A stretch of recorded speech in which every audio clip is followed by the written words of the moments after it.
Yeah, I know. Still no theme song. How you doing? Kevin Fell. I am the host of your Western Ontario Super Hockey League podcast. Today's show is going to be awesome. I am so excited for it. We have a great interview planned. I reached out to an old friend of mine who I worked with in Wingham. He was the general manager of the 2013-2014 Western Junior C Championship Wingham Ironman. We're going to talk about what it's like to put together a championship team because we are on the verge of the sprint to the Sleeman Cup. It's a lot of work for the GM to put all the work in, so we're going to get deep into what it's like building a champion. That is on the way. It's going to be a lot of fun because this is a big weekend. The fight for third place is very strong with a couple of the games going on, so let's get to it.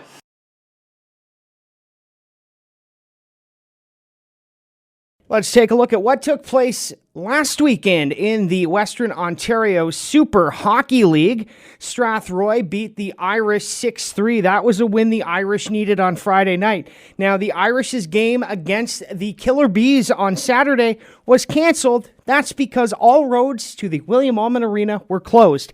It was quite the snowstorm, and the Thunder got a much-needed win over the Allura Rock. All right, well, welcome, Rob Harrison, the general manager of the Wingham Ironman 2013-14. You were the Western Junior C champions. I got a chance to watch your work, and we're doing a drive for the Sleeman Cup right now in the WOSHL. So I thought, let's bring on a guy who built a championship team. Let's talk about what you go through as a general manager. One of my favorite stories about working with you was the first time I met you. First of all, you didn't have your teeth plates in because they were being repaired, and you were sitting in the dressing room in Wingham, and you were the assistant general manager, and then you became the GM because of some personnel changes, and then you went right to work. And you made some interesting trades that first year as a GM. You upgraded goalies nonstop. Yes, we did. But when I think about it back that time, you're right. Like, it was the guy that asked me to come on board. It said, again, interested in being an assistant general manager. I thought to myself, well, yeah, it's be something new for me. I've been involved with officiating and in the senior hockey league there for quite a while, and thought this might be a good opportunity for a bit of a change of focus. So I said yes to that. And as the summer kind of started on and things started to come together, the guy that was the GM started to become distant and kind of was disappearing. And at that point, I finally got a hold. I said, like, are we doing this or what? And he basically said, no, I can't do it. I'm going to recommend you for general manager. So I really wasn't expecting to do that, nor was that the plan. But it kind of came together in short order, and we got to work right away. And when we got to work that year, your first year, not the championship year, you had a pretty good team going, but you were missing some things, right? Absolutely, yeah. We when I first came in there, we had lots of meetings with. I tried to get to know the players, right? So obviously, like a guy like Aaron Armstrong was huge, right? Trying to understand Aaron, he was entering he was 20 that year and was wanting to win, and wanted to win in Wingham, but wanted to know that there was a plan in place to try and get there. Same thing for Brett Brophy, right? Again, two of these guys go on to be junior hockey player of the year and the defenseman of the year, right? We've got two of the probably the best players in the junior hockey, in the junior C league playing on our team. And we wanted to build around that. So we knew we needed to get older and we knew we needed to get tougher. So we definitely made some trades in that first year. And honestly, you made that joke about goaltending. I didn't realize how bad it actually was till I went back and looked at the stats now. It's been 8 years. So yeah, we went through about 6 or 7 goaltenders that year to get to a point where we had felt fairly confident in our goaltending. But some of those trades we made the first year, obviously, was bringing in. Well, first we wanted to get tougher, right? So bringing in Jordy Schneider, right? So Jordy was playing down in St. George, which doesn't have a team anymore, but he was down there. And when we reached out to them, we said we're looking for this guy, and we looked at rosters and we looked to see who had the penalty minutes, because that's who we wanted. And sure enough, the coach said he was willing to part with him. He said he's a heart and soul guy and he'll do anything you want him to do. So we did make the trade and brought Jordy up here. And right off the bat, he tried to make a difference up in Kincardine, his very first game. And I don't know if you remember, but I do. He decides to get in a Tilly in the second period, at the start of the second period. And him and I can't remember the other guy's name, but they square off and the buckets come off. And the very first punch Jordy misses comes over the top, and falls to the ice and hits his head off the ice. So again, he's knocked out cold at the time, unfortunately, and was fairly injured. The good news was he went on to be okay, and he did go on to be that player that we needed to kind of set the tone or set the direction if we thought things were going sideways. So that was definitely a big one for us. Bringing in even a goaltender, Jaden Schreier. So Jaden, after we got through the series of goaltender changes, we really needed to get a competent goaltender, and Jaden definitely came in and provided that for us in that first year. And looking through some of the other guys we brought in, gosh, I don't even know now. It's kind of, there's been a few. There was a lot more the second year too, but even that first year, we did bring in some young kids that we didn't think we knew we wanted. Derek Elliott and Drew Gross, who were two young 16-year-olds that played in the Huron Perth organization, ended up being played pretty big roles for us that first year, and really set the tone to then help us the next year with a trade, which we can talk about in a bit. But those two kids came in and played exceptionally well, and Drew went on to play in the Quebec Major Junior League a little bit, and Derek ended up getting a walk-on with Sarnia Sting. So both those two 16-year-olds were very strong and had the opportunity to play with Aaron, and that set them up well for success. Yeah, Drew also, wasn't he not drafted by the Professional Lacrosse League? No, that was Blair Goss. Blair was with us that first okay. year, right? Yeah, he ended up getting drafted and going over to for a tryout there, and yeah. Okay, so you get through your first year. You had a little bit of playoff success. It was nothing huge. It wasn't like year two. No, we got upset the first year, if you remember. We had to play Mount Forest, and we won the game one. And I remember Derek Elliott scored the game winner in overtime and did the old celebration on his knees going across center ice. I'll never forget it. But then we went on to lose that series, and we're fairly disappointed. But knew we had the start of a good team going into that last year with those overage players. But yeah, from there we got to work, and at the start of the year we had a few surprises fall in our lap. Like Ryan McNeil, good old Chicago, comes on the scene, moves up from Chicago, Canadian kid. His family comes back up to Ontario. He wants to go to university up here, and is looking to play junior hockey. Originally tried out, I believe, with Waterloo, but didn't stick around very long because the commitment. So he ends up coming to skate in Listowel one day, and Brownie had found him and brought him over. And it's like, holy cow, we got a really big, strong right winger that could play with Aaron. This is fantastic. So that was one of the first guys that we brought in right off the bat. The other two that we kind of battled to get right away was Keaton Willis, obviously defenseman from Listowel, who went on to have a very successful junior career with the Listowel Cyclones. Again, probably smaller on the side as far as defenseman goes, but man, heart of a lion. And this kid came in as a 16-year-old and played incredibly well. And then the other player was Jamie Huber, who's also then gone on to have a phenomenal junior hockey career. Again, playing with the Listowel Cyclones, going out to the BCHL. And then he actually came back and played his last 2 seasons with us, which was kind of a nice way to finish off his career where he started. So that was good. So we've got those pieces in place, and now we're getting ready to go into the season. And we start we're doing well. But one kid that comes up right away is obviously Alex Kuntz. So we had conversations, and he was kind of between whether it was Walkerton or Wingham at that point. We were trying to sell ourselves hard, right, to bring him into our organization. We thought if we can add secondary scoring, like we knew Aaron was going to score his goals, but again, if teams want to shut him down, they can shut him down. And we really needed to add that secondary scoring, and we thought Alex could provide that punch. But the more and more the conversations went on, he actually stepped away from Hanover, I believe, at the time, and wasn't playing hockey for a little while. And it went back and forth, and we thought we had him, didn't have him. And then next thing you know, I'm coaching my daughter's team up in Tiverton. And I get a text from Chum, and he says, he was your assistant general manager at the time. Right. Chum was assistant GM, right? Sorry. And he says, Robbie, he wants to sign. He wants to play tonight against Walkerton. I said, all right, make it happen. So we made the deal and made the trade. And next, Alex plays that night. We go on to beat Walkerton in overtime. And Kuntz had a couple of points in the game. And I remember him coming off the ice at the end of the game. And I said, hey, Kuntzy, how was that? And I won't repeat what he said, but it was basically great. So I remember what he said. I remember talking to him after the game. He was a little winded. Let's just go with that. So now you've got the secondary scoring. You've got the first line scoring, of course. You have the defense going. Yep. And things just started to come together for you. A question as a GM, you're doing all these trades, you're making these moves. How much are you on the phone? Is it all the time? Yeah, it was pretty constant, like a lot of conversations. And I even think like there was two other signings that we had that were pretty big down the stretch too, right? And the one that took the heaviest lifting was the Ben Nelson signing out of Mitchell, right? We got a goaltender who I didn't even know of the year before, right? If I had have known better, we would have had him the first year. But again, I didn't know what I didn't know as a last minute general manager replacement.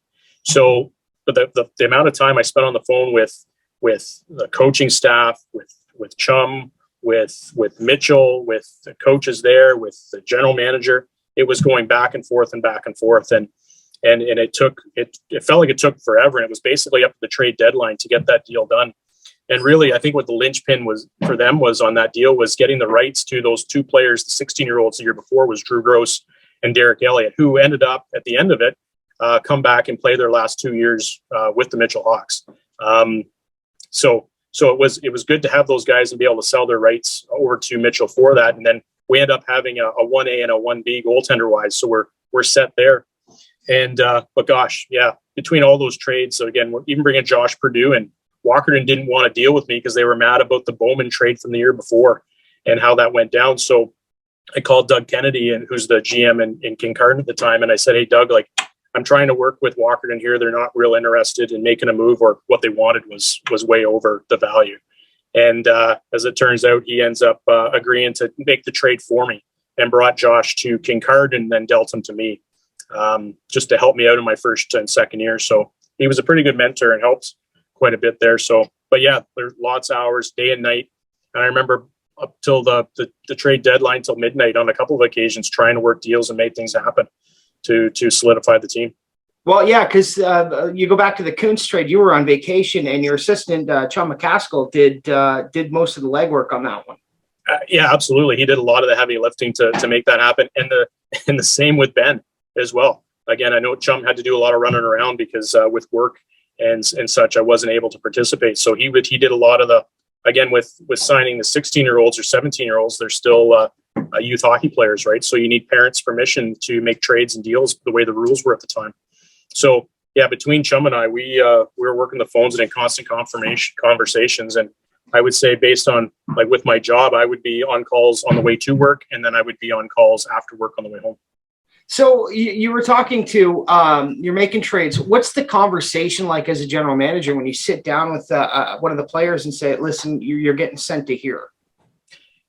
It's always difficult, right, to have those conversations, because in some cases the kids haven't done anything wrong, right? It's just when I think back, oh gosh, the names escape me. The former general manager for the Ironman, I went up to be the commissioner of the league. I know who you mean. Yeah, from Brussels. When I was talking to him, he goes, if you can make your team better, make the trade. Like, that was basically it. So I kind of lived Steve Coulter. So Steve would always say, if you can make the team better, make the team better. So again, I had to try and put the personal relationships aside, because in some cases, some of these kids you got to know over 1 or 2 years. Like, I think about guys like Blair Goss and Derek Williams, who had been with the team for a few years, right? And then just because of the way the team went, there just wasn't a place for them anymore. So having the conversations about being released or being traded are never is easy, but they're a necessity if you want to try and build a championship. So, Rob, did you have a blueprint of what a team should look like? Because I remember that Ironman team very well. As I was an executive member. I was also I did broadcasts for many games with the AM station there in Wingham, and I was with the team a lot. I was on a few bus trips to Penetang. Like, do you have? We'll leave those stories out. Do you have a blueprint? You're like, okay, we had Aaron Armstrong, who was the all-time leading goal scorer. Yep.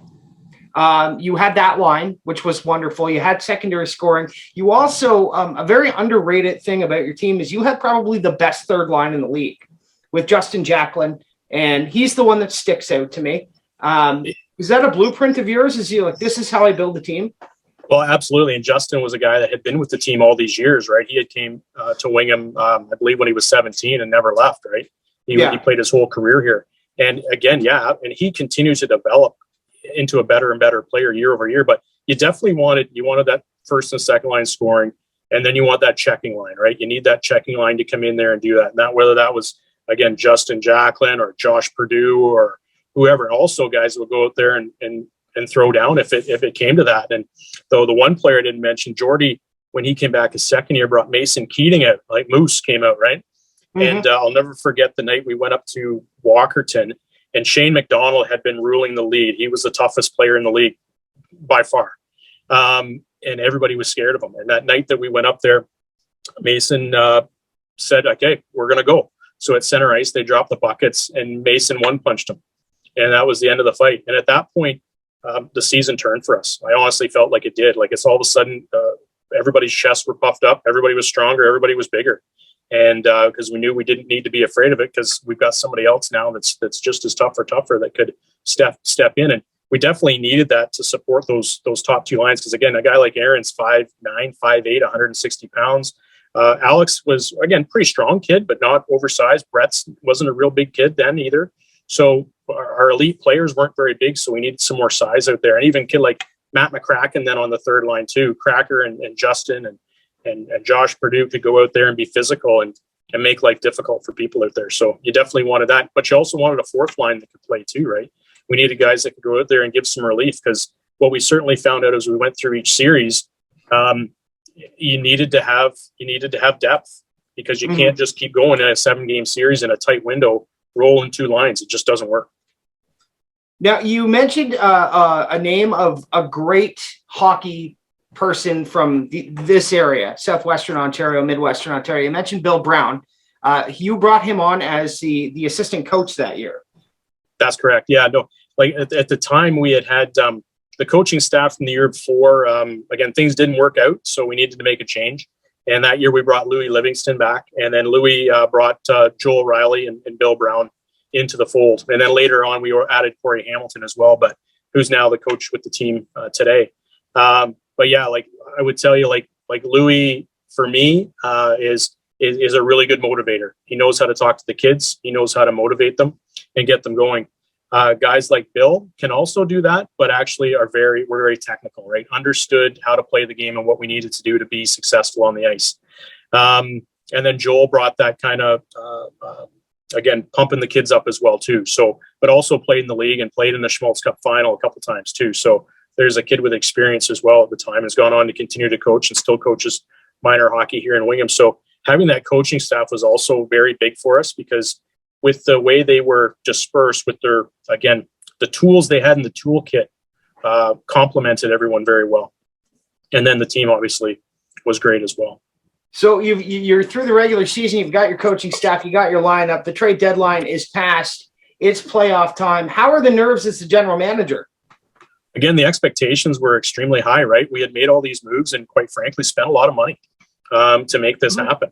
Like, as you recall, when I joined the team back the year before, things were not very good financially. They were bleak. They were pretty bleak. Yeah. And at the time it was, if you talk to other people around, it says, well, you need to raise some money. You need to fundraise, and you need to find a way to bring some players in. So that was obviously a priority, and bringing guys like Bill Brophy into the fold certainly helped out as well too. He had lots of good ideas and suggestions on how we could fundraise some more money, and we implemented those, and they were successful. That first year we did, I mentioned, I can't remember, Bowman.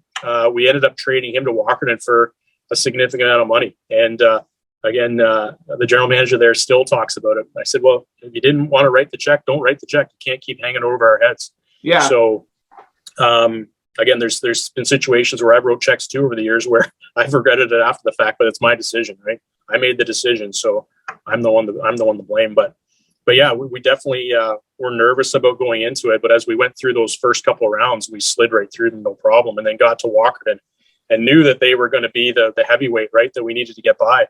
And that ended up being obviously a more difficult series than the next one, going to Penetang. We went to game 7 and won it at home.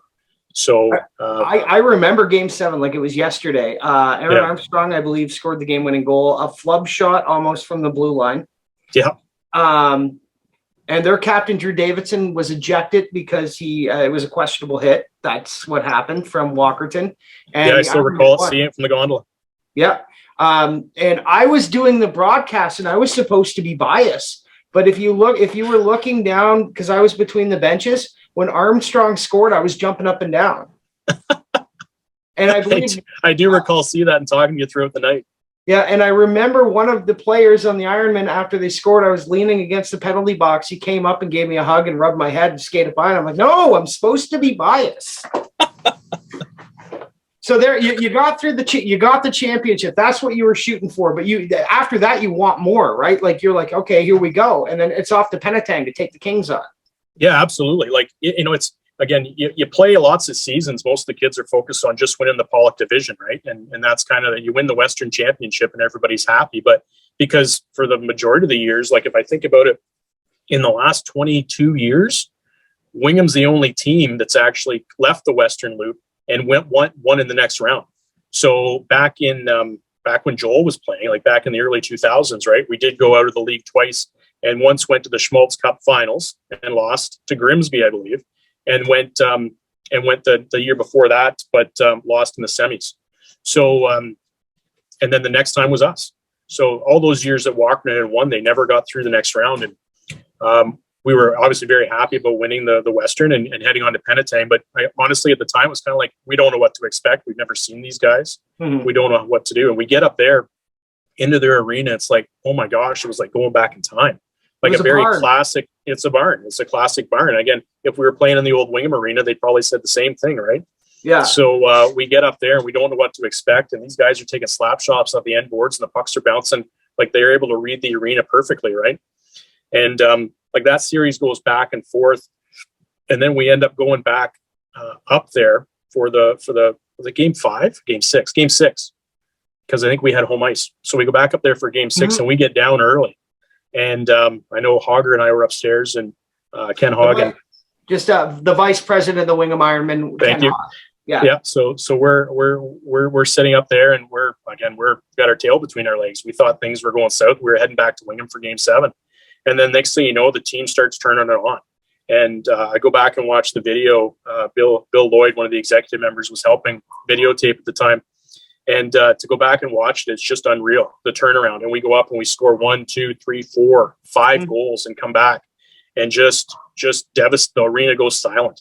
And then next thing you know, they just went squirrely, and there was guys coming off the bench. And that's a game where you want a guy like Jordy Schneider, and I'll never forget it, because I remember the coaching staff wanted me to send the video into the league to say, like, Huber shouldn't have been suspended and Aaron was jumped. And I said, if you look in the background, the problem is that Jordy Schneider pulls Ryan McNeil backwards and jumps over the boards and comes on the ice. So I'm saying, if you want Jordy in the next game, which I think you do, I don't think we want to send that video to the league. So while all that was happening, as the color commentator, I was in the crowd because there was no penalty box in Penetang. Yeah.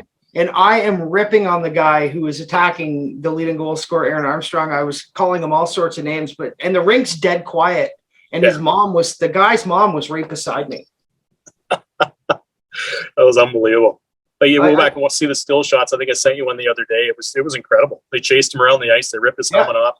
They ragdolled Huber. Like, it was incredible.